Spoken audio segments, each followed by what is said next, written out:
What's up, guys? Welcome back to the 31 Days of Value. Today is day number 9. I'm happy to be here with you today. Now, listen, the whole purpose of this series that I'm doing is to help business owners navigate the muddy waters of business. It is not pretty all the time. It's not fun all the time. It's stressful. It's scary. Sometimes you feel alone. Sometimes you feel like you want to quit. Sometimes you feel like it's not worth it anymore. Sometimes you wish you were working somewhere else and you didn't have to take home the responsibility of business every single day. And my goal is to give you the tool belt, the strategy, the playbooks, everything I got in these 30 days. I want you to adopt some of my thinking. So some of the things that have worked for me over the years, like what I'm going to share with you today, you can implement in your business. People are predictable. And I believe that the things that work for me are going to work for you. Like, that's my belief. So anyway, with that said, today we're going to talk about your sales tool belt. We're going to talk about the different things that you as a business owner have in your arsenal, because I believe that your skill sets directly determine your trajectory. And when you look at sales, there's an umbrella, which is sales, but there's also the element of dialogue, communication, phone awareness, ability to frame an offer, ability to present a discount, the ability to get someone to move forward. And I want you to know from that perspective that there's a lot of skills that we need to work on. So today I woke up and I wanted to make some follow-up calls to some proposals that were sitting in our pipeline.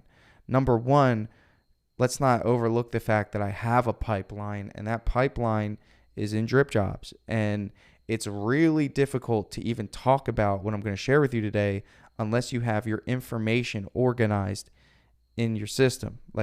So for example, it took me all of 60 seconds to find this customer that I'm going to share with you our conversation to call. It took me all of 60 seconds. And that's because I knew where it was. I knew how to find her. I knew what the proposal was. I could access the proposal and I could do all of this within seconds.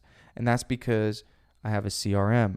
So some of you don't have a CRM. Some of you are using Joist, or you're using you're using an invoice tool or something that doesn't really help you visualize where customers are in the buying process. And that makes it very, very difficult to run a home service business because so many people are at so many different processes. So the first element of the sales tool belt is actually having a pipeline. And in any business, whether it's like car sales or when I was in insurance, we always had a pipeline because the goal of a pipeline is to get people to move through it and become a deal, like a sold opportunity. So you never know where people are in the buying process. Just because they don't buy today doesn't mean they won't buy tomorrow. And I'm venturing off here, but we have a stage in my sales pipeline called on hold, and it's full of people. That's the stage where customers go after we send them a proposal and they respond to our follow-ups and say that they're not ready yet for whatever reason. That's the stage that they go to. So what I love about that stage is that we literally have a list of people that we know are interested, but they're not quite interested just right now. So that's one of my favorite stages, and we consistently use that stage to follow up with customers. And every now and again, those customers obviously are getting drip messages which relate to that stage, and they're going to respond. So we span out those drip messages, 3, 6, 9 months. And I got one yesterday. He's like, hey, I'm getting close to being ready. We're closing on our home. Okay. And I want a quote now for the interior. And he responded to a drip message. So again, your sales tool belt is vast, but one of the most important components of your sales tool belt is going to be your ability to get on the phone and get someone to move, right? Get someone to think differently about whatever they perceive the price as. Okay. And the interesting part about this business is we could be sending proposals to people and they could have rejected us silently and we never have a chance because they've already made up their mind. And I think we know that one of the most powerful things in the world is a made up mind. Okay. So let's just keep that at the forefront here. All right. So anyway, what I'm going to share with you today is kind of, my approach to when the schedule is light. And in this case, my schedule is lighter than I'd like it to be. And I want you to kind of think about this for a second, because in this recording, I give a pretty substantial discount. Okay. And you might think it's substantial when you hear it, but I want to reframe your thinking around discounts. And I think this is an important topic for you to understand. First of all, the most important thing to me as a business owner is having a 3 to 4 week lead time. Okay. The reason that is because when my lead time is out 3 to 4 weeks, I can price things at whatever I want, and I'm going to let the natural flow of acceptance happen at that point in time, because I can't get to the majority of them anyway, right? So that's 4 crews fully staffed, 3 to 4 weeks out. At that point, I'm creating an artificial, and I say artificial because people do have other options, but an artificial demand in my business, which ultimately creates, obviously, the ability to charge a higher profit margin. Okay, so for me, the strategy is, if I can fill up 3 weeks, every estimate that I do, I can't get to them all anyway, because most of them are going to want their jobs done sooner than that. And the ones that do move forward with us, they're going to be the ones that have to pay the 50 to 60% gross profit. And then what that does, it allows me to build a schedule 3 to 4 weeks out of jobs that are priced at top dollar. Okay. Now, again, think about this for a second. If I had no jobs on the schedule, then that means demand is low and supply is high, which means I can't charge high pricing, because that would be stupid. It just doesn't make sense. The demand is super low because people aren't buying from us.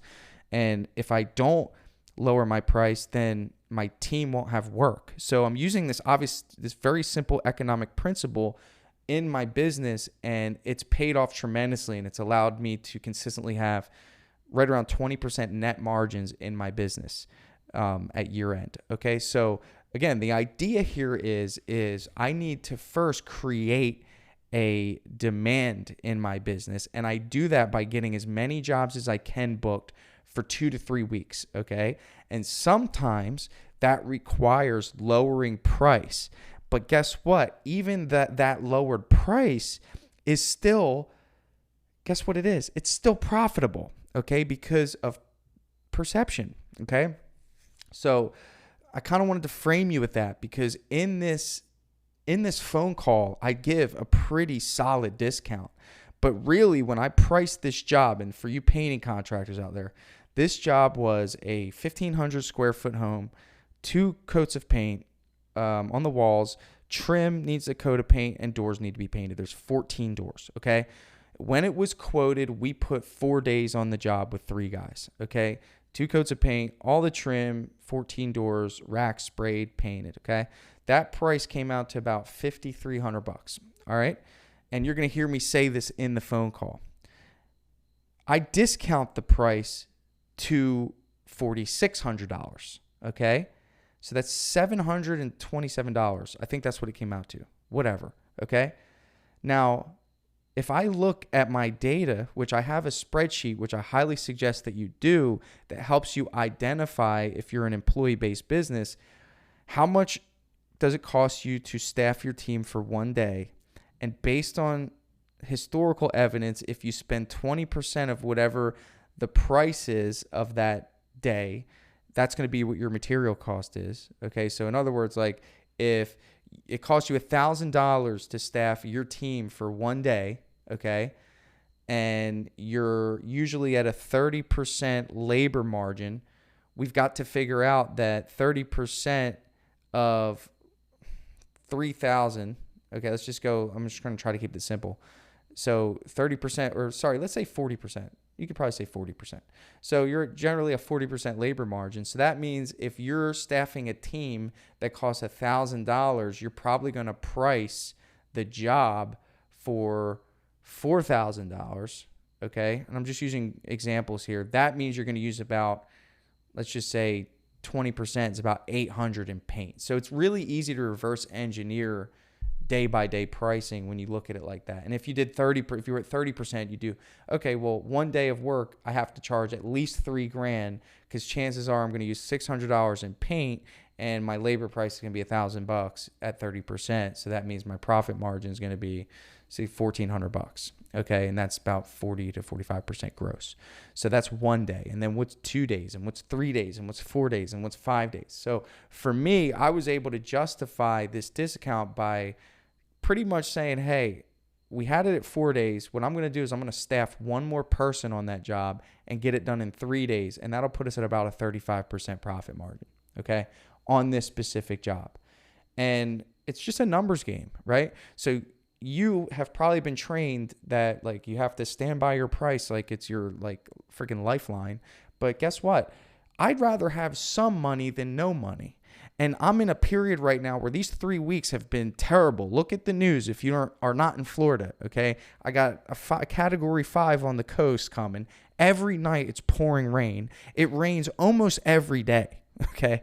And we have to navigate this, right? And I know I have not much to say for those of you that have to figure out how to keep people busy in the winter. But utilize this strategy. Utilize this dialogue. So before I share it with you, that was my preface, is I want you to understand that like discounts are okay. Like don't listen to your guru who says like your price needs to be freaking tattooed on your chest. And if no one wants it, then screw them. Like that's not the play at all. Like that's like a very selfish, very egotistical, very like again, I guess I mean that's what it is. It's selfish and egotistical. Like who cares? I'm not the one painting it.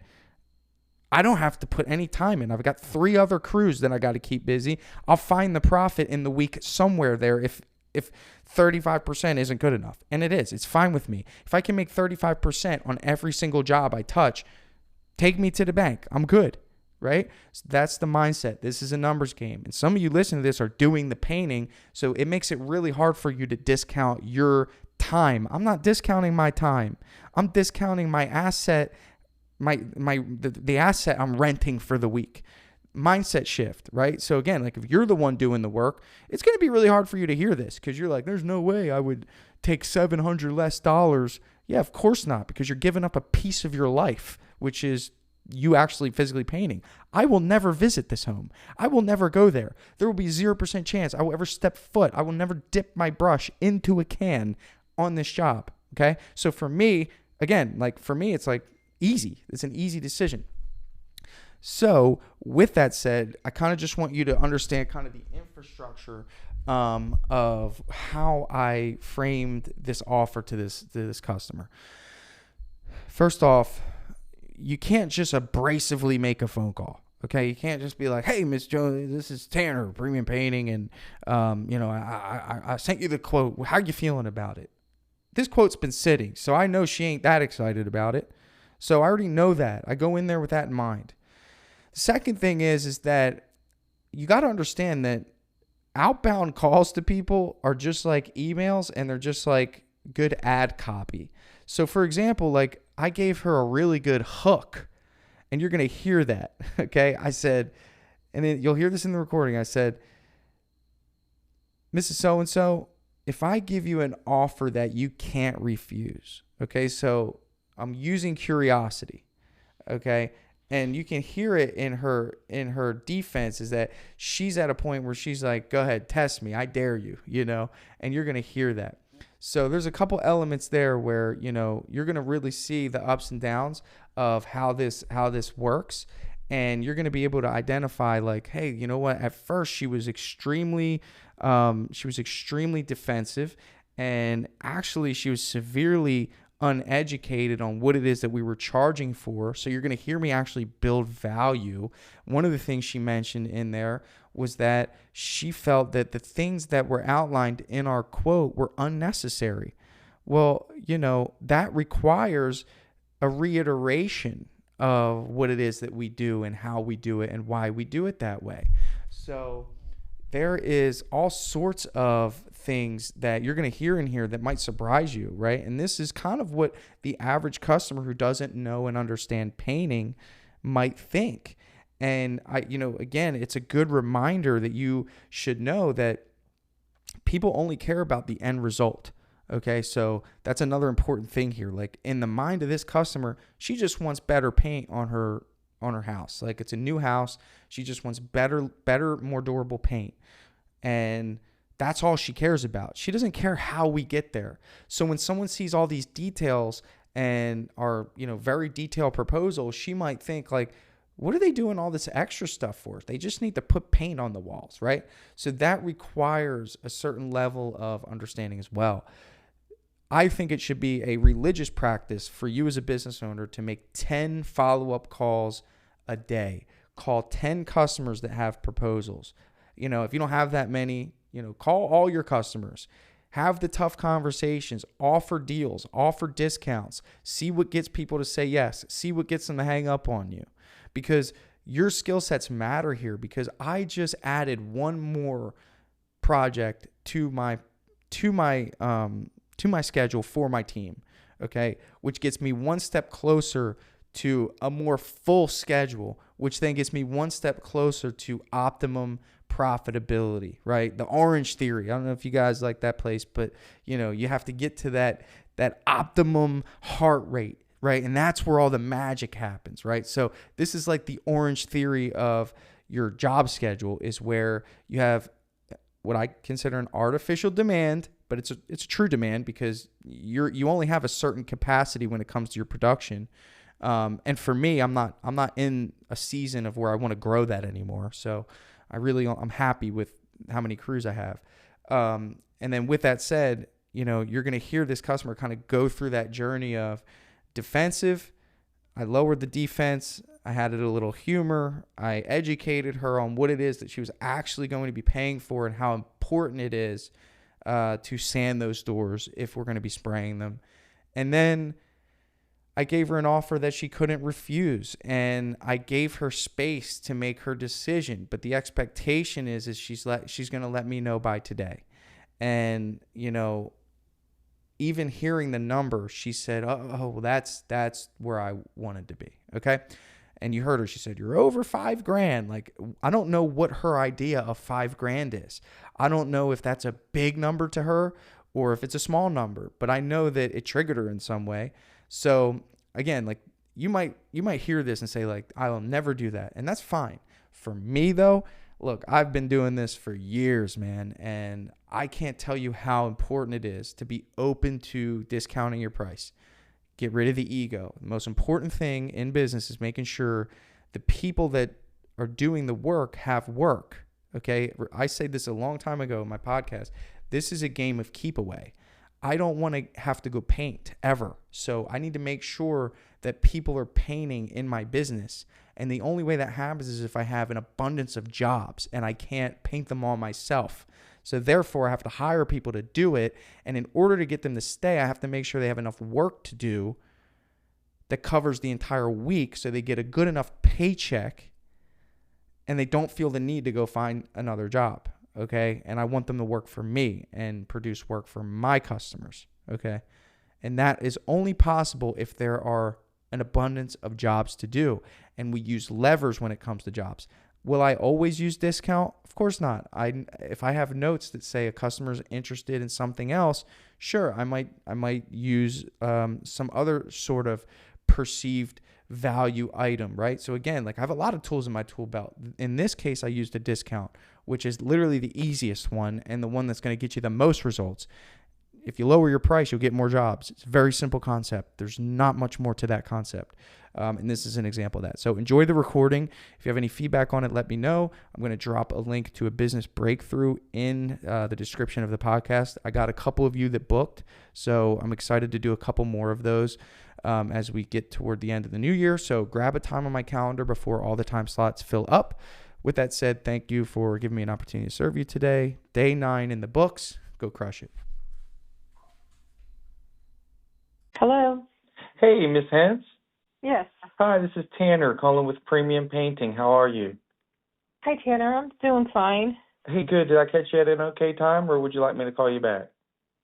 I'm okay at the moment. I'm working, but I don't have a phone call. I might get a phone call that might interrupt us. Yes, ma'am. Well, the reason I'm calling is I was looking at the proposal I sent to you, and I don't know if you've looked outside lately, but it's been raining. And I have. you just so happen to have a warm place to paint. So I'm Mhm. wondering if if I were to give you a deal that you just couldn't refuse, would you allow us to get scheduled in for the week of the 1st if you're still interested in working with us? And I'm really looking to do that because I got to keep my team busy. Okay, so what's a deal that I couldn't resist? Because I'm telling you right now, I was going to refuse your proposal. Yeah. So, and I'm just curious, why is that? Just because you felt the price was too high? I do. I mean, it mentions sanding the doors down and removing the hardware and sanding the doors. Everything's brand new in the house. You know, sanding the walls, filling the plugs, caulking and everything. The house is brand new. I mean, none Yeah. of that has to be done. And the proposal included that, and it's over $5,000. And quite frankly, it's you know, it's Yeah. a lot. I mean, it's not just a little bit. It's a lot more than another company that I Yeah. I'm just curious, why do you want to paint the doors and the trim? Typically on new houses, I just don't really, a better just a just a better better paint. paint. Okay. Just a better paint that makes Yeah. sure it holds up. So when Chris met with you, did he explain how we paint the doors, or did he go over that with you? Your proposal did that you spray paint, you take everything off and you spray paint and Yeah, whatnot. so we actually take them off, and the reason it says sanding on there is because you can't paint doors without sanding them first, because you have to break the first barrier of paint that's on there. So that's the reason why it says it. It's not that we're charging you to do extra things, and we Mhm. have to do it to spray it. And I'm sure you would want them sprayed. I assume you don't want brush marks on the doors unless that doesn't matter to you. No. Yeah. So that's why it's on there. I just want to be clear, because I don't want you to think that we're just adding things. Trust me, we don't want to do any extra work that we don't have to, but especially Mhm. because these are brand new, you're probably looking for like a wow factor on them. So that's kind of why we do it that way. So we can spray them, they look Okay. brand new. They do need to be sanded. The hinges have to be taken off. There's a lot of work to those doors. So I just want you to know that we're not over Okay. here price gouging. And in terms Okay. of the walls, I just want to make sure you know what the scope is, and then I'll tell you the number I had in mind. So in terms of the walls, if we don't put caulk all cracks on there, then it's assumed that we're not going to do it. So I guarantee you, I could look in your house and see a crack where the baseboard meets the wall, and that's just because of normal settling. Whether the house is brand new or not, we're in Florida. Okay. Settling does happen, and separation happens. Okay. Masking everything is, of course, even though it's a brand new home, you're living in it. I'm not going to get paint on Right. things I'm not allowed Right. to, and I don't want you mad at Right. me. Refilling nail holes. Again, this is just an item that we would put on any. I don't. Again, what if you hung up a picture and Right. you don't want it there anymore? That's why that's there. Removing the Mhm. electrical faceplates. You definitely want me to do that. And putting them Mhm. back. And then window treatments. Do you have window treatments in the house? I don't have the pictures in front of Yeah. me. Okay. I do. I do have some shades that are up at the Yeah, there's moment. a couple. So that's, Right. so everything, I feel confident in that. And I'm the one who did your quote. So I kind of, I Okay. know what we Okay. did. And I'm going to do the walls twice. We're going to use a satin paint. The paint that we're going to put on, you can wipe. So it's something that you can clean off, and it's a really good product. And my last Okay. question is, now that we know what kind of our process is, have you chosen colors yet? It's a light peach. I've been looking, but I haven't been feeling well this last week. Okay. So I just really haven't done much in the way of looking this past Figuring week. out colors. Okay, that's fine. And you have plenty of time. Does it me sending it again, this is if you go with this, but I just want to make sure I'm offering the right value to you. Does it make sense for me to send a decorator by at some point if you decide to go with this to help you, or is this something that you prefer to just pick yourself? That might be possible. That might be okay. Good, I yeah, just because it usually saves a couple trips back and forth to the paint store. mhm. Mhm. Okay. So, again, let's get back to my sweet deal. So I got doors in the whole house. There's 14 doors. I got to do all the trim, which includes all the baseboards and the door frames in the whole house. And I got all the walls, which we're going to be doing 2 coats on. The price I gave you for all that, and when I discount a price, honestly, it's really just for my team. We are not compromising on anything. This is truly a good deal for you. I can get you down to $4,600 even if you would allow me to earn your business. That does require a $500 deposit and includes all paint and no changes to the scope. Okay. That's a bit of a discount from where you were at. That's for sure. Can I think about this?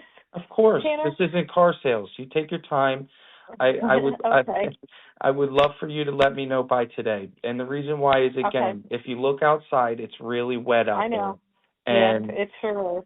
And me being a caring business owner with the best painters you will ever meet in your life, I have to make sure they can provide for their families. And your house just so happens to be very dry and needing paint. So that's why I'm making this phone call.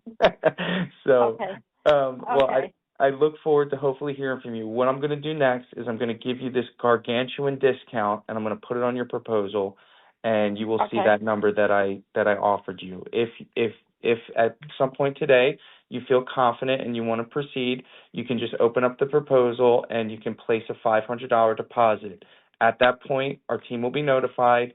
Amber will schedule your job for the week of the 1st. And at that point, we can look into getting the decorator to come by. I know she said I think she's getting some sort of knee replacement or some sort of surgery. So her availability will probably be closer to the end of August. I think she's in recovery now. That's a tough surgery. I know. I've seen that. My aunt went through that a couple of years ago. Oh, good. So maybe you have grace on her and let her do it virtually. I think she's been asking me to see if anyone would be willing to do it over the phone or whatever. But she's very good, and maybe she can tell you some colors, and maybe you can Google them. Okay, great. Well, thank you very much, Tanner. I appreciate you giving me a call, and I'll get back with you. Yes, ma'am. Thank you for giving me your time today. Okay, bye-bye. Thank you. Yep, bye. Bye-bye now.